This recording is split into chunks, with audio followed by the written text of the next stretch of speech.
上回说到，小玉等人哄骗大妈加入他们的小分队，与他们一同前往兔井营救路飞。有了大妈这种级别的战斗力，兔井必然要有一场大战。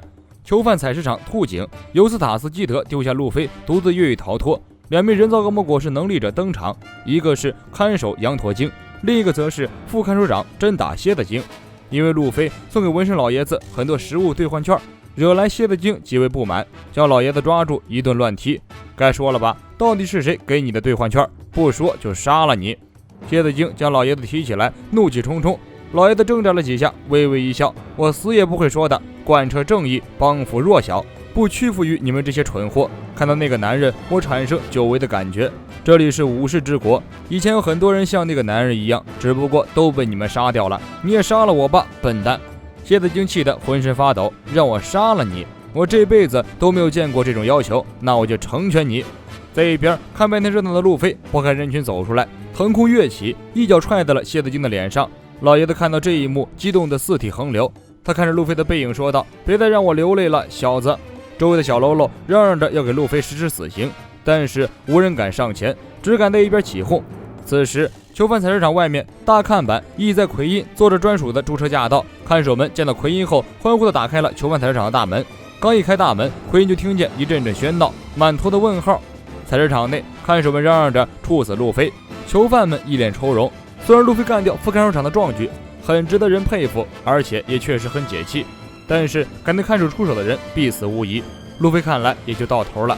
路飞瞥了一眼纹身老爷子，曾经和着国的黑道大哥花之冰五郎，问道：“为什么一副要完蛋的表情？我们要从这里逃出去。”周围的看守们嚷嚷半天，他们以为路飞被海楼石锁着，身体非常虚弱，应该很容易将他干掉。于是大家一拥而上，举起斧钺刀叉向路飞招呼过去。路飞即便是在海楼石手铐弱化的情况下，战斗力依然爆表，把这小喽啰兵一顿狠踢。小喽啰们不行，只能老大上了。人群中站出来一个看上去比较能打的家伙，囚犯采石场的看守长大象哥。大象哥和之前那个在博格镇撒泼的真打霍尔德姆有几分相像，他的肚子上长着一个象头。路飞冲上前，大象哥的象头喷出一枚炮弹，将路飞打翻。大象哥还想继续和路飞比划，手下跑过来急匆匆的报告：“大看板，奎因大人来了。”大象哥一惊，赶忙丢下路飞去见自己的主子。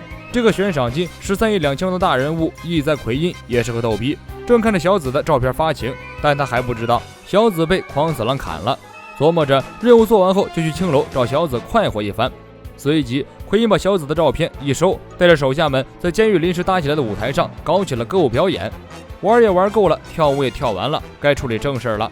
奎因坐在自己的高背椅上，找了看守长大象哥谈话，让大象哥陆续向自己汇报监狱内最糟糕的3件事情。大象哥非常诚实地向奎因汇报说道：“基德越狱了，海楼石手铐的钥匙丢了，草帽路飞正在越狱中。”奎因惊得眼睛飞了出来。就在他对面的监狱墙壁上，路飞背着冰五郎奋力向上攀登。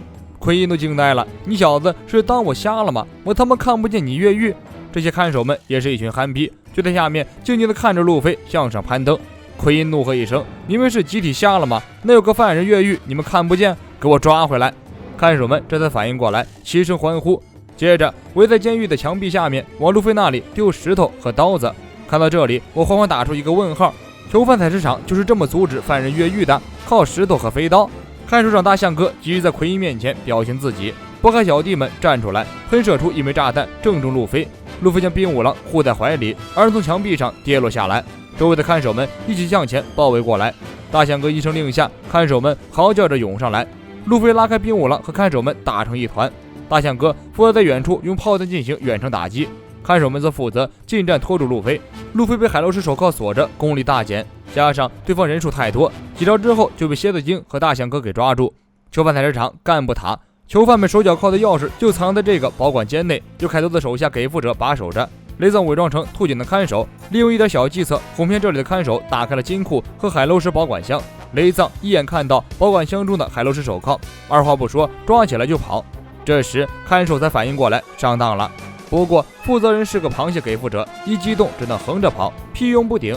雷藏用飞镖封住了螃蟹精的行动，螃蟹精动弹不得，就只能眼睁睁地看着雷藏越跑越远。钥匙被抢走的消息很快传到了保管室的负责人真打六手猴子精那里。猴子精一听，钥匙都没了，而主要原因竟然是保管室负责人螃蟹精不会直走去追捕抢劫者，所以才眼睁睁地把抢劫者放跑。6手猴子精当场发飙，撤了螃蟹精的职务，然后将看守们派出去抓捕雷藏。雷藏岂能是这些小喽啰能抓住的？一顿猛跑之后，一招瞬移成功逃脱。雷藏摆脱了追兵之后，立即溜进到囚犯采石场内去找路飞，结果发现路飞并不在牢房里，他又来到了囚犯劳动的地方，看到已经被奎因抓住的冰五郎和路飞。奎因正苦口婆心地劝说路飞和冰五郎归顺到凯多旗下，只要他们成为凯多的手下，他们所做的一切事情凯多都可以原谅。路飞直接回答不要。奎因没理会路飞，将目光转向冰五郎。冰爷，你当年也是深受凯多大人和大成将军喜爱的人物，曾经那个叱咤花之都的侠客，如今居然成了一个营养不良的老头，就这么悲惨的死去，难道你甘心吗？冰五郎双膝跪地恳求道：我死不死无所谓，求你放过这个年轻人。奎因尖叫一声，想让我放人可以啊，只要陪我玩得尽兴。奎因命令手下抬过来一个巨大的相扑擂台，放在人群中间。此游戏项目名为大相扑地狱。路飞和冰五郎一脸迷惑，奎因的手下趁着两人愣神的功夫，给两人戴上项圈。这种项圈类似于天龙人给奴隶戴着的那种项圈，戴上项圈后，只要离开擂台，项圈内壁就会飞出刀刃，切断佩戴者的脖子。想活命的唯一办法就是在相扑擂台上一直赢下去。不过规则稍微有一点不公平的是，路飞这边只有路飞和冰五郎2个人，奎因方面可以有无数人参加，可以用武器，不用带项圈，不用限制人数。就算路飞再厉害，车轮战要把他给耗死。奎因小脑筋动了动，做出一个超级错误的决定，就是将路飞的海螺石手铐拿了下来。路飞高兴的都快跳起来了，这和把自己放走没什么区别了已经。奎因这个家伙也真是愧对于百兽海贼团大看板的称号，居然对海外的信息一点不了解。星际武皇路飞的实力，奎因一无所知。他的认知里，路飞只是个小海贼，一个项圈足以将他困住。路飞嘿嘿一笑，只要我把你给打飞，就可以离开这里了吧？奎因一愣，小兄弟，你仿佛在故意逗我笑。话不多说，擂台上见分晓。奎因一扭头跳下擂台，非常嚣张地往高背椅上一坐，乐呵呵地看热闹。一大群小喽啰涌上擂台，每个人手里都拿着武器。冰五郎有点慌，这人也太多了，一人一脚，我们2个也完蛋了呀。路飞内心毫无波澜，甚至有点想笑。我就静静地看着你们装逼，一会儿就让你们知道什么才叫第5皇帝。对于战斗，路飞从来都不是无脑冲，他早就猜到了奎因的诡计，只不过他正好想借着这个机会提升一下自己。路飞低声对冰五郎说道：待在我身边。裁判一声令下，小喽啰队伍蜂拥而来。路飞先用一招霸王色霸气开个场，将第一波小喽啰队伍的成员全部震晕在地，包括冰五郎在内的所有人都愣住了。他们早就知道路飞很强，但是没想到这么强，居然什么也没做就把对方打个团灭。奎因愣了一下，哈哈大笑，然后找来下一波小喽啰。雷藏在暗处偷偷看着路飞，急中生智想办法将路飞从奎因手里救出来。好巧不巧的是，雷藏藏身的地方正好就是那间神秘牢房的旁边。神秘牢房中那个可以用鱼骨杀人的黑影缓缓开口：20多年了，你居然一点没变，雷藏。雷藏一惊，私下寻找声音来源，是谁？是谁在喧嚣？是我啊，雷藏，何松。原来这个可以用鱼骨杀人的高手，正是姐妹们曾经说过的那3大顶级武士之一何松。雷藏和何松寒暄几句，准备用钥匙先将何松救出来。这时，那群追捕雷藏的看守们发现了雷藏，一起追了过来。雷藏只好暂时放弃营救何松，一个烟雾瞬移，遁地逃走。花之都旁边的惠比寿村，罗与弗兰奇、乌索普找到这里，不过时间刚刚凑巧，索隆前脚刚离开，他们后脚就到了。老康笑哈哈地告诉他们，索隆十郎大喊着刀被偷了，然后冲出了屋子，瞬间跑没了踪影。弗兰奇叹了口气，索隆只要独自一个人跑出去，别人会因为迷路而找不回来，下次再见到索隆就不知道是什么时候了。罗看了看几个人，问出了另一个问题：刚刚还在的黑族哪里去了？乌索普想了想，突然惊呼：山治突然不见，只可能去一个地方，那个能让山治试一试新技能的地方——女澡堂。结合上期娜美等人说过要到花之都去泡澡堂，我们可以联想到娜美等人此刻应该就在澡堂里。山治是赚到了。娜美、罗宾、小忍在澡堂里放松地泡着热水澡。奇怪的是，布鲁克居然没来，而且这里还是男女混浴。娜美和罗宾一进来就遭到一群男人的围观，小忍一招淡淡破碎术让他们即刻认识到了社会的险恶。有趣的是，和这国开篇的时候搭乘桑尼号的那只巨型章鱼竟然是澡堂里的搓泥工。旁边2个男人在谈论关于最近发生的花之都黑道大哥狂死郎发飙的事情，他们这些百姓对狂死郎的行为嗤之以鼻。在花之都百姓的眼中，他们只认一个黑道大哥，那就是曾经花之都的黑道代言人花之冰五郎。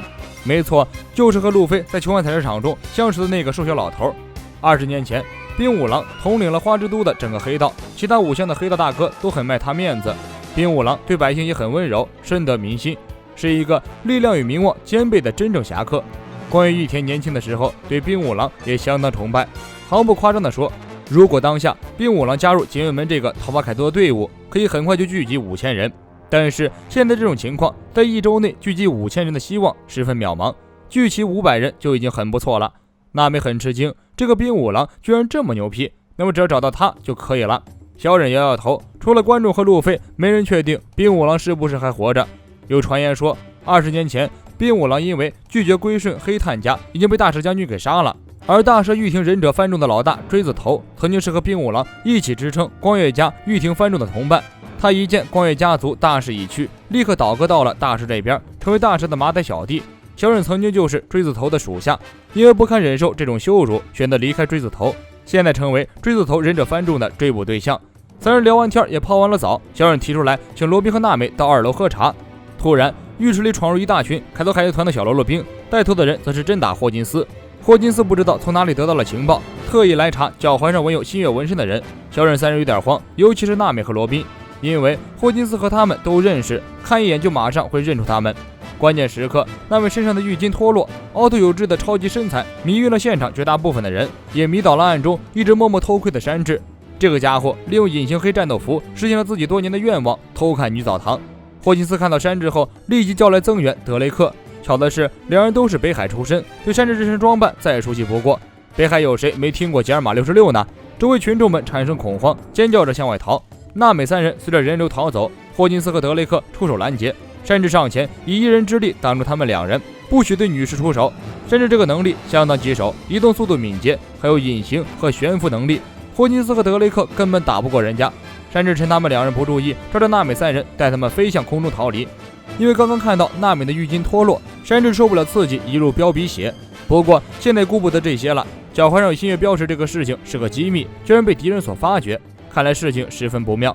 现在必须将这件事汇报给警卫门，让大家早做准备才行。在逃命的路上，山治向娜美3人通报了另一条不得了的消息：红旗海贼团贝波等人被凯多抓住了。凯多也许是想利用他们引出躲在暗中的罗以及其他准备起义的人员。罗虽然看上去很冷漠，但是他对船员还是很重视的，一定会去解救贝波等人，从而陷入圈套之中。